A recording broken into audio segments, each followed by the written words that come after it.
Hello, everyone. I'm live from Honolulu at the Hawaii Vanderbilt game.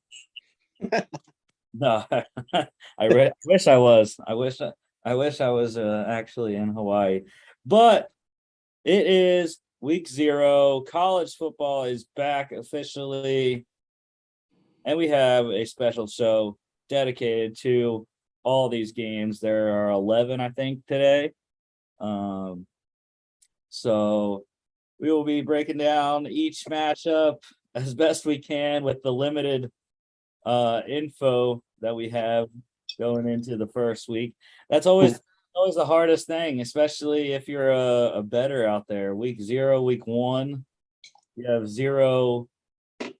almost zero knowledge of who's going to actually be good and what.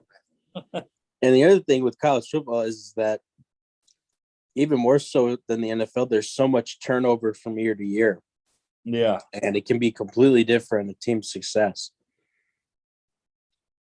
Yeah, so let's get right into it. Here are last season's final college football pick standings. So we will crown a new champion this year. Chris not coming back for the picks this year. So Logan slides into his spot. You're not gonna slide into the top spot though, Logan. It's not gonna let that happen. As far as you know. Rusty, I'm seeing last place here for you last year. What happened? Well, I had a couple weeks where I went off the rails and picked a bunch of dogs outright, and so yeah. But NFL is my forte, so we'll see. You'll see what the final pick standings for that were when we get to week 1 in a couple weeks. But so starting off, Austin P at Western Kentucky. I've actually been to both of these areas where these schools are at. I was in Clarksville, Tennessee, just a few short weeks ago, and I've been through Western Kentucky as well. So yeah, I would not be surprised if Western Kentucky covers, because I was looking at I always look at guys who are returning just based off the stats from last year. Their starting quarterback from last year transferred to Tennessee State. They lost their top 2 running backs. They lost most of their top receivers from last year as well. So I think Western Kentucky, even with the losses of Bailey Zappi and Jarrett Stearns, I think Western Kentucky should be able to win and cover. Yeah. Well, I like the coach they have at WKU. Transferred from Houston Baptist, right? Because Bailey Zappi was there with him. Correct. So I know he kind of runs that high-powered offense. Obviously, you wonder if he can continue to do that without Bailey Zappi, but I think he can make it work. Especially in college football where, there's a little bit more leeway against those kind of defenses. So yeah, I agree with you. I would not be surprised at all if Western Kentucky covers. Yeah, if you can find a book that has the any of the FCS versus FBS games. I know most do not have it. I think DraftKings does, if you are in an eligible state, which we are not, unfortunately, yet. Yeah. It's coming. I hope so, dude. Got to get that sports book up and running at Pato. The over-under for this game is this is probably an old number. It might have changed because I know the spread did change by 1. They're going from 21.5 to 22.5. So this might be different, but 66.5 is what I had it at yesterday. Not sure about that number. That's kind of high, but again, it's FBS versus FCS, which usually doesn't go well for the SCS team. Yeah. Well, what you have to worry about though is Austin PA putting up like less than 10 points. Yeah. And then, I mean, your over bet is basically dead on arrival there. This one is 12 p.m. Eastern, CBS Sportsnet. Nebraska, Northwestern, at Northwestern, on the shore of Lake Michigan. With their new facility there. But yeah, Scott Frost, Nebraska, they are 11-point favorites going to the Wildcats. We all picked the Huskers. And my thing really is that Casey Thompson transfers from Texas, and Northwestern lost some guys last year. They do have a couple guys returning. Evan Hall at running back. And, Peter Skoronsky is a first-round caliber left tackle preseason wide anyways. So, but yeah, I like Nebraska.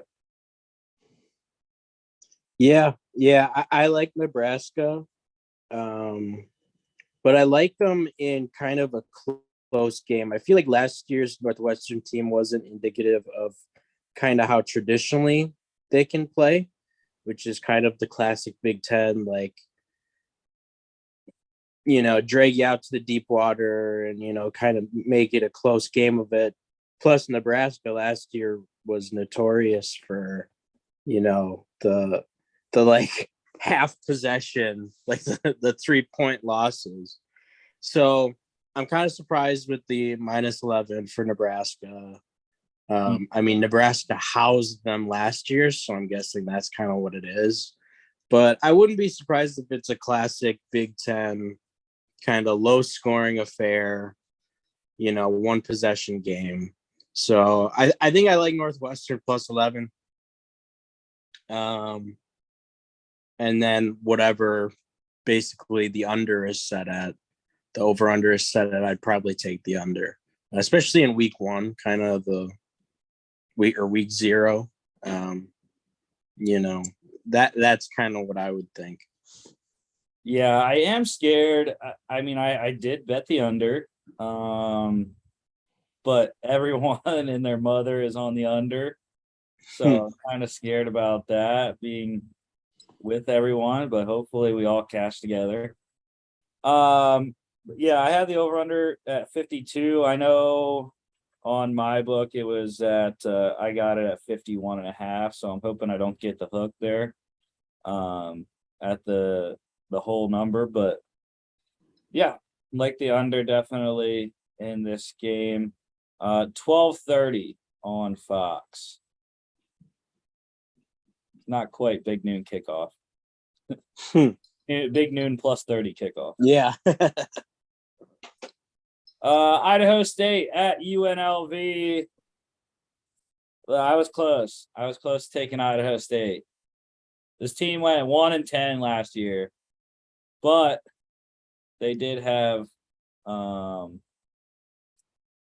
their great receiver Tanner Connor, who I don't think returned. I think he graduated.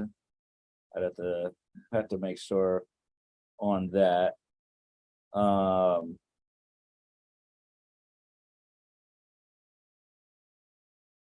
Yeah, he graduated. He's playing for the Dolphins right now. So originally I was looking at Idaho State to cover.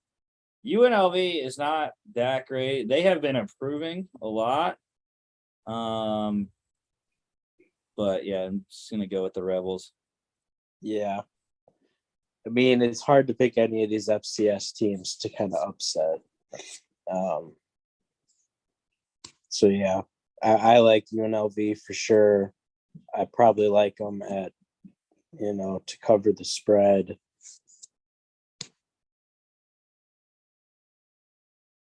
The over-under for this game is, if I can get my script to work here. Over under is 53, so relatively low. I think over is a play you could get depending on what UNLV looks like. And this game is 3:30 on CBS Sports. The U schools, UConn, Utah State, your defending Mountain West champion, Utah State Aggies. Yeah, it's not going to be close. UConn is not good, as they always are. Even with what Jim Mora Jr. is the head coach there now, right? I believe. Yep. So yeah, Jim Mora taking over there. But yeah, Utah State's too good. Yeah. They will win. I don't know about 26.5 though. It's a lot. Yeah, it is quite a bit. But yeah, I mean, they had an outstanding season last year. I read somewhere that they returned basically most of their starters. So that's one of those situations where there isn't a lot of turnover for them. You know, so you expect some level of success. And then Jim Moore Jr., I mean, it's his first year. So, like, he can't implement, a whole lot. Can't get whatever recruits he can maybe get to UConn. So, yeah, I mean, Utah State minus 26.5 is a little rich for my blood. Anytime you have a huge kind of swing like that and it's not an FCS opponent. But yeah, I mean, I like Utah State as a lock to win. Over under is 58.5. I would go under. I don't know how many points UConn is going to score. So I think under 58.5 is the play for this game. This one is at 4 p.m. on FS1.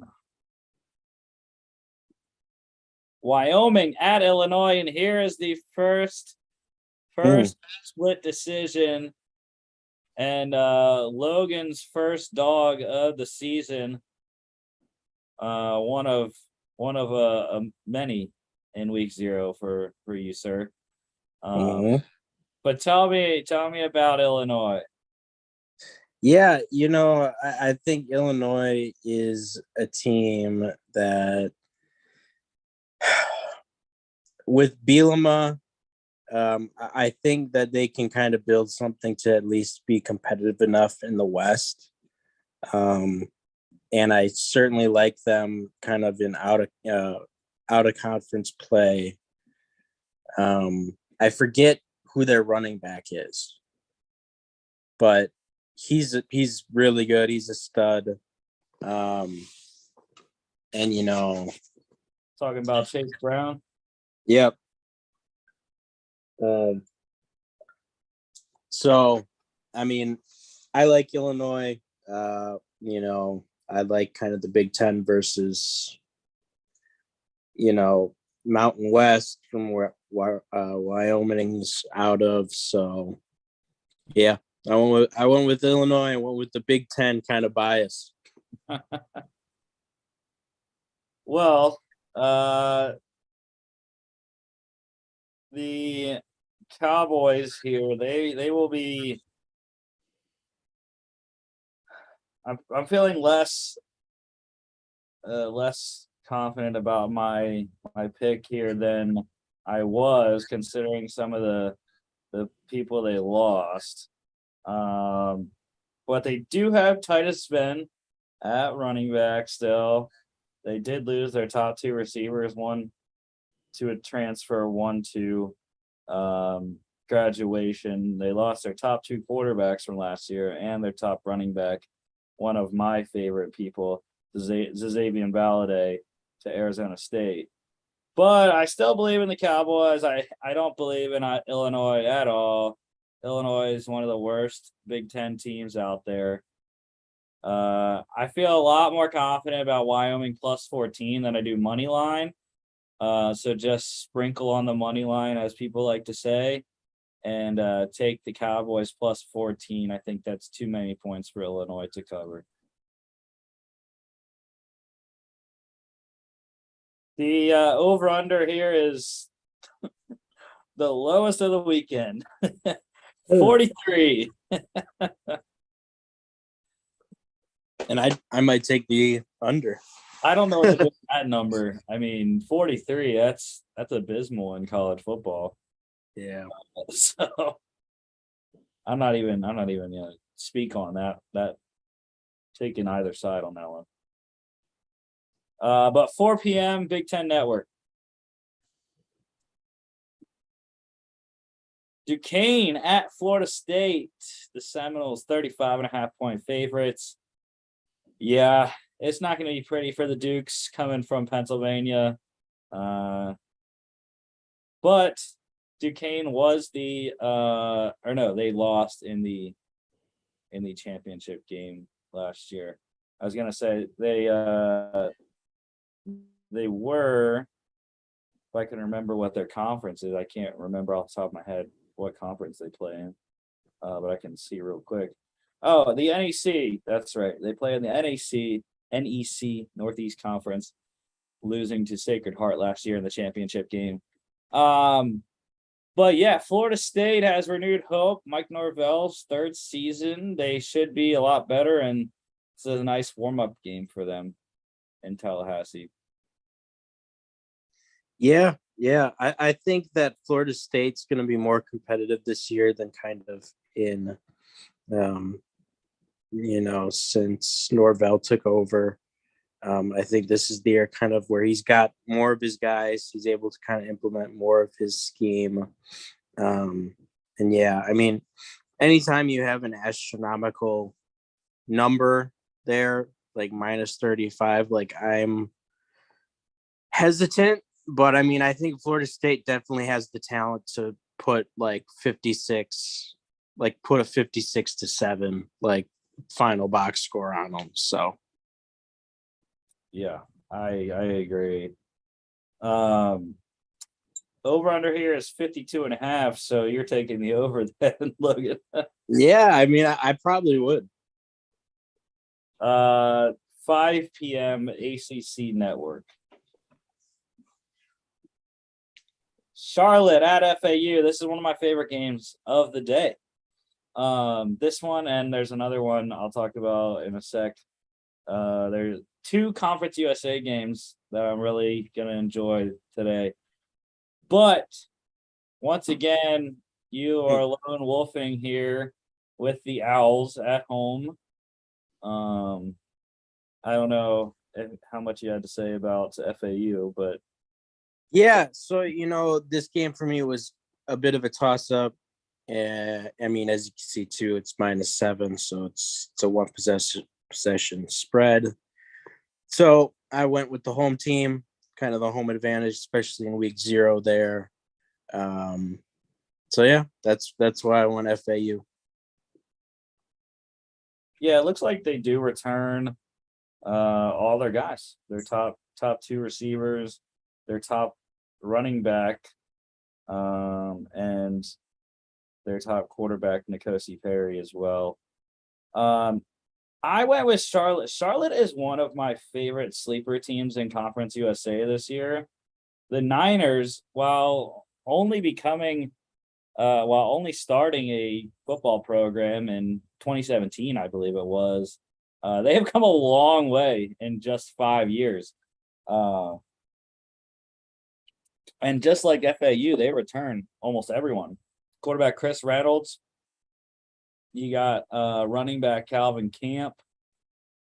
And then wide receivers Grant DuBose and Victor Tucker. A lot of seniors on this roster that have been here for majority of the start of this program. And I'm very excited for the 49ers and hope they can get it done here in Florida. And like I said yesterday, I did not know until I actually looked at the picture that the white space inside to make the C was actually a pickaxe. Never realized until yesterday. Yeah. Yeah, I did realize that for Charlotte, and I actually love Charlotte's kind of look. Love the look. I did not know that they just started their football program in 2017. Yeah, I believe it started. I'm not 100%, but we need to put together something for the AD for Marquette.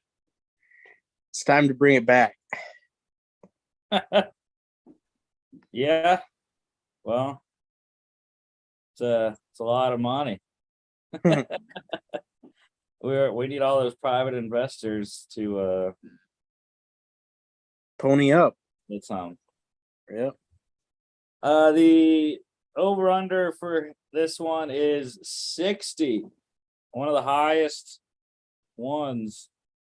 Is it the highest? No, it's not. It's FA, that Western Kentucky game. Second highest though of the week. And I probably go the under. I mean, both offenses, like we said, return their top guys, but I don't know if there's 60 points in this game. Yeah, it sees quite a lot. And I mean, I have limited knowledge on both of these teams, but I mean, I've never heard of either of these teams having some kind of high-powered offense. Maybe that is changing, and that's why the spread is, or the over/under is what it is. But I mean, in weeks here, I like the under there quite a bit. And I think it's a conference game, so I mean, they're gonna play hard. And the score popped into my head, 24-21. That's it's a good score, I think.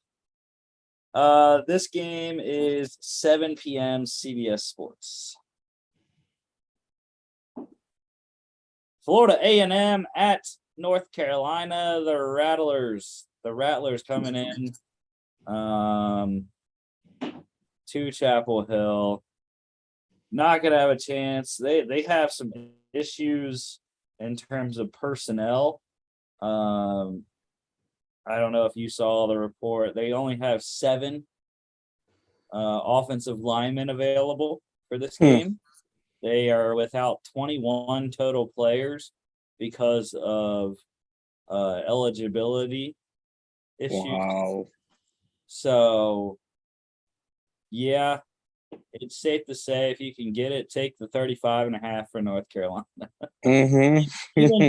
even with breaking in a new starting quarterback, Sam Howell. Who won the starting job for them? Do you know? It is May. Drake May.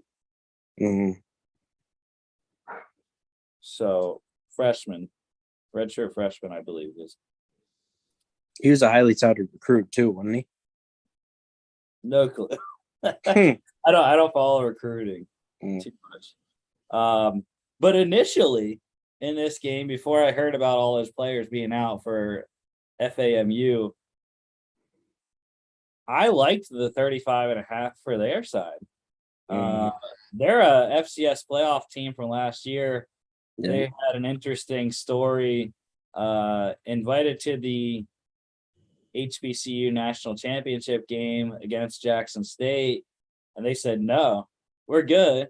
We want to go to the FCS playoffs and play for an NCAA national championship. Didn't work out, but they became the first HBCU team in quite a while. I keep saying 02. I have not checked it, but I believe it was 02, or maybe it was 2012. I don't remember. I know I'm pretty sure there was a 2 at the end of when the last HBCU team played in the FCS playoffs. But yeah, I think they could have been good, but with not that many guys starting, And with the team, it's going to be a tough day for the Rattlers. Mm-hmm. The over-under here, I haven't rechecked it because I'm sure it's higher now, but 57.5. I was surprised the 35.5 was still there. It hasn't gone up in terms of the website I check anyways. But yeah, 57.5. I'm taking that over all day. Mm-hmm. As long as FAMU can get just one score. Right. Just trying to check because I'm pretty sure on DraftKings they have everything available. So that Austin P game, okay, they have a lot different spreads now on DraftKings. Good lord. The Austin P game, they have Western Kentucky at 30 now. Jeez. UNLV is up to 23. The Northwestern and Illinois games have not changed. They're still 11 and 14. Utah State is also not changed. Florida State is now 45. I mean, who is taking 45 even against an FCS school? Yeah. That's too much. That's risky. The Charlotte game has not changed, still 7, and this game is 44 now. But see, this one I would actually think about 44. Yeah. Well, like you said, they're incredibly thin, and I mean it's already an FBS opponent and a pretty good team in North Carolina. So, yeah, I might pick North Carolina to cover there or to beat the spread. I don't know how, but the total has gone under. It has lowered it on DraftKings. They have it at 55. Over. Take the over. Yeah, hammer that because North Carolina might do that on their own. Right. To be quite honest. Yeah, I forgot to say I have my Notre Dame Guinness glass. Love it. And my New Jersey. Oh yes, sir. Oh AJ my God. Brown. I thought it was a Wentz jersey. Yes, sir. That's right. I saw it on your snap. It is clean, my man. Got my AJ Brown jersey in luckily a couple weeks before the season here.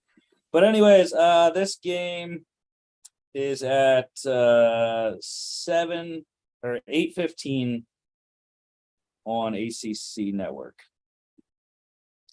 North Texas, UTEP. This is the other Conference USA game I'm excited about. UNT, you are lone wolfing. It's very close. And unfortunately, we won't get to watch it because it's not on TV. But in terms of UTEP, right, they are returning their quarterback, Gavin Hardison, 3,000-yard passer. Ronald Awatt returns at running back, ran for over 800 yards. Unfortunately, they don't have their number one wide receiver, Jacob Cowing, transferred to Arizona. They lost their number 2 guy to graduation. But their number 3 guy, who had 570 yards last year, he does return. So they got some receivers to make up, but I like the Miners at home. Yeah, in a game that close, or the way Vegas sees it, home team might have an advantage there, and it might be a safe bet to kind of go with them. I went with UNC because I don't have really a whole lot of knowledge of how they did last year, but I do know 2 years ago was the year that they were pretty good with, Jalen Darden being a superstar for them. And I forget who their QB was. Well, he worked. He worked out with Drew Brees. Austin Allen is still there. Is he? He is a junior this year. Redshirt junior. I don't know if he's a redshirt. I hate ESPN doesn't put red shirts on their bios. It makes me mad because I don't know if they're a true and they're in their class or if they're a red shirt. But yeah, he returns. They did lose DeAndre Torrey to the NFL, their second leading guy in terms of rushing yards last year. They cake up Ragsdale. He returns. And they also get their leading receiver, Roderick Burns, back as well.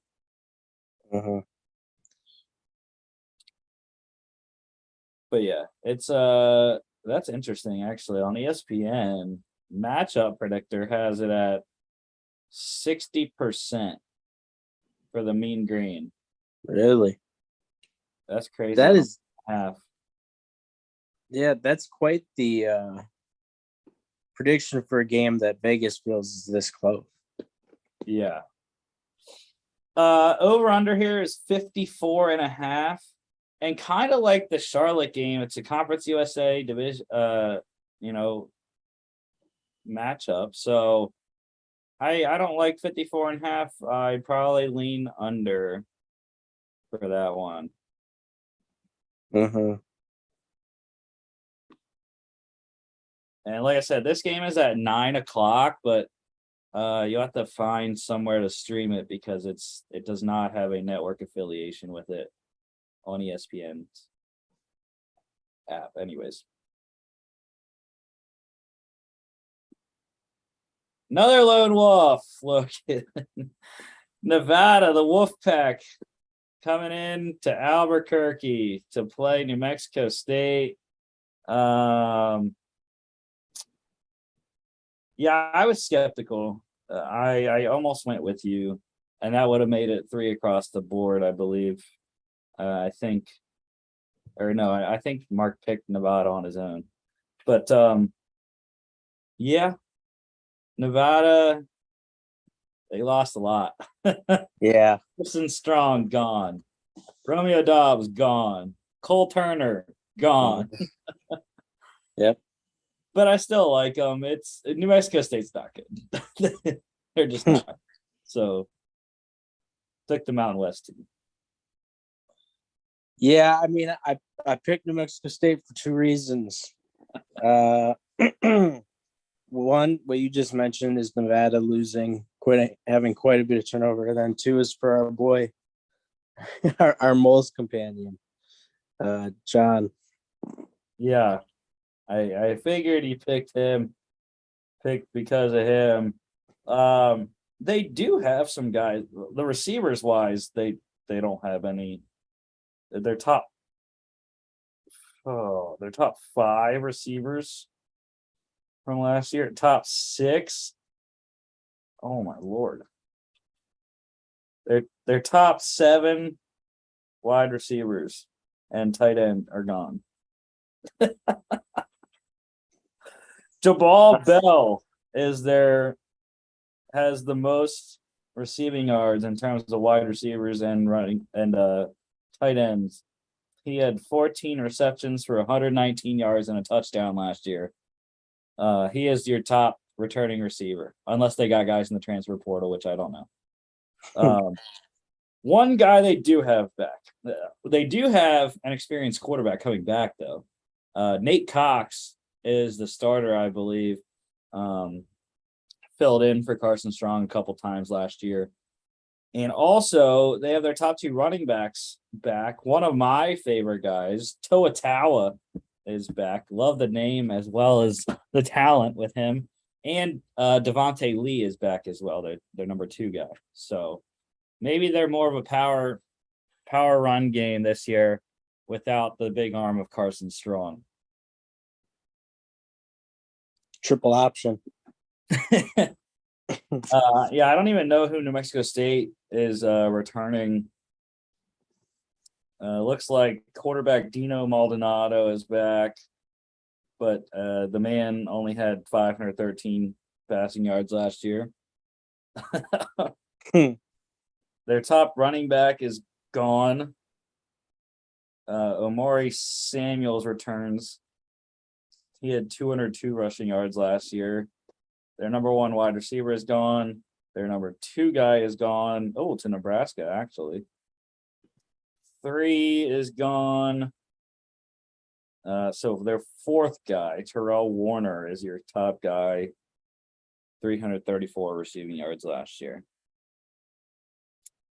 And this game is actually, it's down to 7.5 now for the Wolfpack. Over under is set at 48. 48. I'm going under.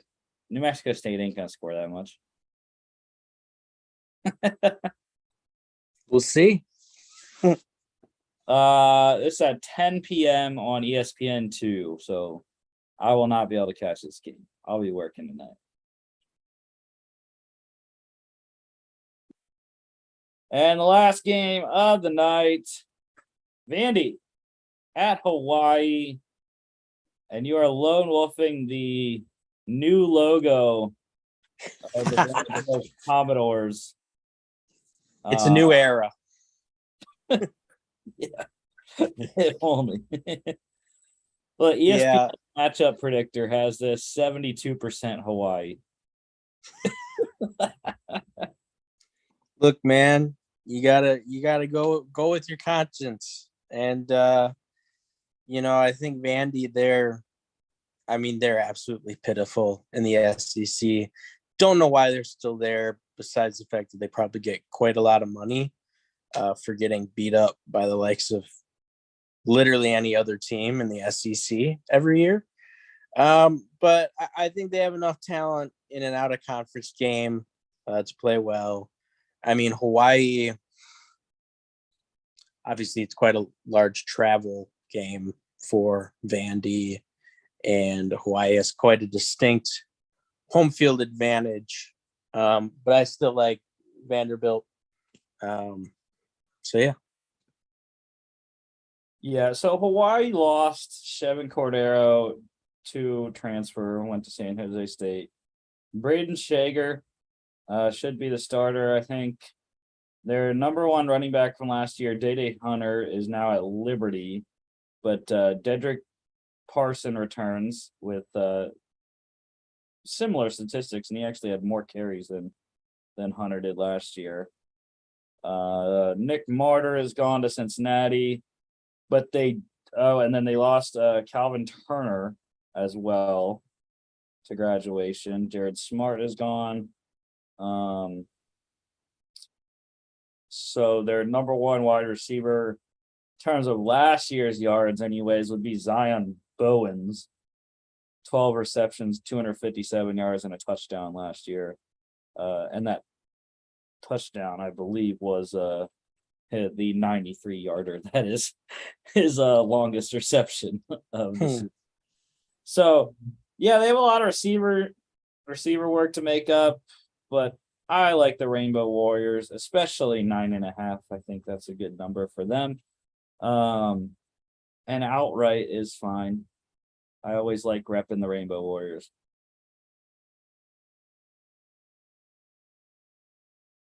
The total for this game, 54.5. That's a little close to what I would like to hit the under on.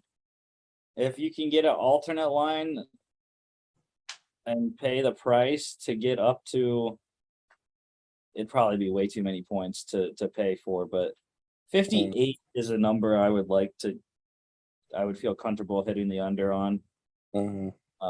Or if you want to go the other way, I don't know how many I would feel. I'd feel probably comfortable at 50, more comfortable at 49. But that's way too many to get down to. So 54.5, I don't like the total there. Yeah. And I think anytime you're in week 0 here, there's so many variables. I don't really like touching a whole lot of these over-unders, period. Yeah. And this final game for the day is 10:30 Eastern, CBS Sports. So CBS Sports got a quadruple header today.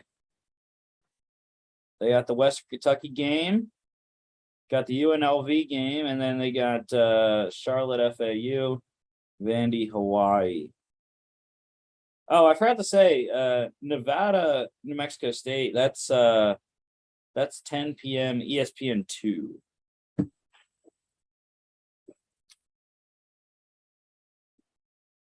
But yes, that is the show for today. We'll be back on Monday. Hopefully you can swing Monday coming up. Oh, I might not be able to. I'm going to be in transit potentially, moving my sister into Minnesota. I have a lucky couple days here of packing, but we'll see if I can sneak away for a bit. All righty. Well, we might have another guest on, possibly long-term potential addition to the show. Our other fellow classmate, Peter Zhang, is hoping to get him on Monday. But we'll be back. We'll talk preseason week 3 recaps, and then we'll talk about all these games that we just previewed here, how they went down, and then we'll also finish finally our divisional previews for the NFL, talking about not least the greatest division in the NFL, the NFC East. Hey, I think that it's going to be definitely better this year. Yeah. So don't forget to follow us on all our social media at FAA Podcast on Instagram and Twitter, at FAA_bets. That account will be up and running more next week. I know we have our futures, our NFL futures out on there. They're pinned at the top of the account. But yeah, once we get to college football week 1 next Saturday, that account will pump out some good bets and predictions there. And then FAApodcast.com is our website. Every episode catalogs there. So thank you, sir. Thank you for waking up early on the Saturday morning here. We got about an hour, 15 minutes till college football kicks off. Western Kentucky, Austin P at 11 a.m. Central here. Hey, it's beautiful, man. We get football that counts. We get football that counts towards an actual game, actual record. So we made it, dude. Yes, sir. And just 2 short weeks, we will have NFL kickoff September 8th, Bills Rams. Thank you, sir, and we will see you back on Monday.